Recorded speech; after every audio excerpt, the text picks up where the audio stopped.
Madame Gombert, mettez-vous d'accord. Mettez-vous d'accord, pendant ce temps-là, je passe la parole à Guilain Cambier. Merci, Monsieur le Président. Et donc, en moins de 2 minutes, je vais essayer de vous répondre. En fait, les uns et les autres, nous avons tous en tête l'objectif de la loi.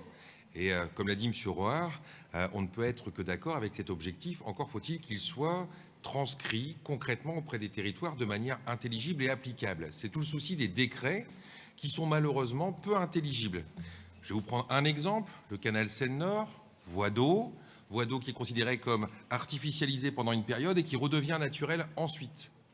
Autre exemple, toujours autour du canal Seine-Nord, les merlons qui sont autour sont considérés comme artificialisation pendant une période, mais dès qu'on va planter un arbre à partir de 2031 sur ces merlons, redeviennent des espaces naturels. Ça veut dire qu'on a une véritable incompréhension sur la lecture de ces décrets et sur la manière dont ils seraient déclinés sur les territoires.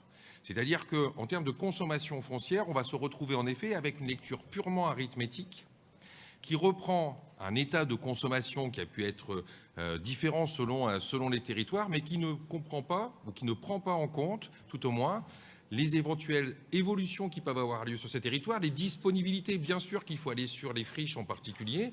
Pour autant, tous les territoires ne disposent pas de friches. Certains ont déjà fait des efforts sur ces friches. Et puis, encore faut-il que ces friches soient bien situées pour pouvoir répondre aux nouveaux besoins, que ce soit d'habitat ou économique. Enfin, cette écriture des décrets, elle loupe un peu, elle passe à côté du modèle économique du ZAN.